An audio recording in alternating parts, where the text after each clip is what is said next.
दारुल देवबंद में शेखुल हदीस थे हजरत मौलाना हुसैन अहमद मदनी रहमतुल्लाह अलैह। अंग्रेज उनसे डरता था बहुत ज्यादा, पूरे मुल्क में जाकर अंग्रेजों को ललकार, डरते नहीं थे, शेर की तरह दहाड़ते थे।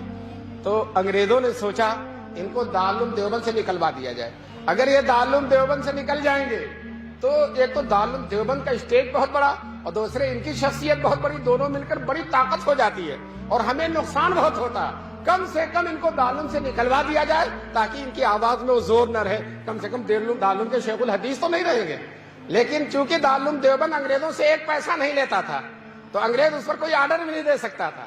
हैदराबाद के नवाब जो अंग्रेजों के तरफदार थे, अंग्रेजों से मिले हुए थे, अंग्रेजों ने हैदराबाद के नवाब को आमादा किया कि आप दारुल देवबंद में चंदा देते हैं, आपका असर और रसूख है, आप अपने असर और रसूख को इस्तेमाल करके मौलाना मदनी जो हमारे सबसे बड़े मुखालिफ हैं दारुल देवबंद से उनको निकलवा दीजिए।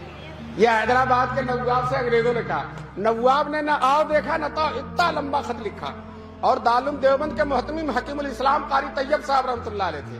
खत ये लिखा, मोहतमीम साहब को मालूम हो कि मौलाना मदनी को मदरसे से निकाल दिया जाए, अगर उनको नहीं निकाला जाएगा तो हम इतनी बड़ी रकम जो चंदे में देते हैं बंद कर देंगे।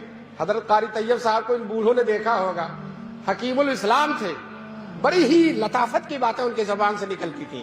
चनांचे हजरत ने जवाब दिया, अंग्रेजों को मालूम हो, नवाब हैदराबाद को मालूम हो कि मौलाना मदनी का मदरसे में रहना अंग्रेजों के लिए बहुत मुफीद है। क्यों?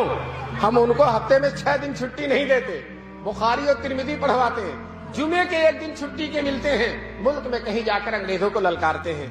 तो अगर हमने उनको मदरसे से निकाल दिया तो उनका पूरा हफ्ता खाली हो जाएगा, और जब पूरा हफ्ता खाली होगा तो 1 दिन के बजाय 7 दिन हफ्ते में मुखालफत करेंगे, और जब 7 दिन मुखालफत करेंगे तो अंग्रेज को अगर 7 साल में जाना तो 1 ही साल में जाना पड़ जाएगा।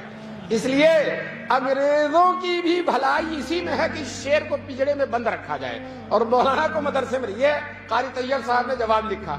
कुछ दिनों के बाद शेखुल इस्लाम हजरत मदनी को मालूम हुआ तो दफ्तर एहतमाम में तशरीफ लाए।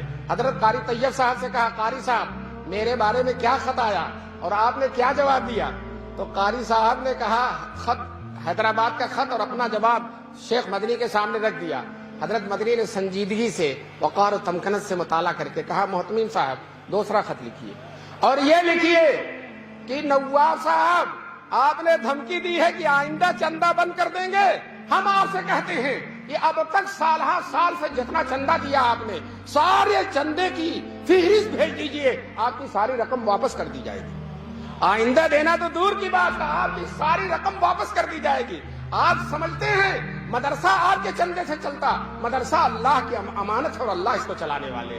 उलमा ने लिखा है कि हजरत कारी साहब का जवाब हकीमाना था और शेखुल इस्लाम का जवाब मुजाहिदाना था।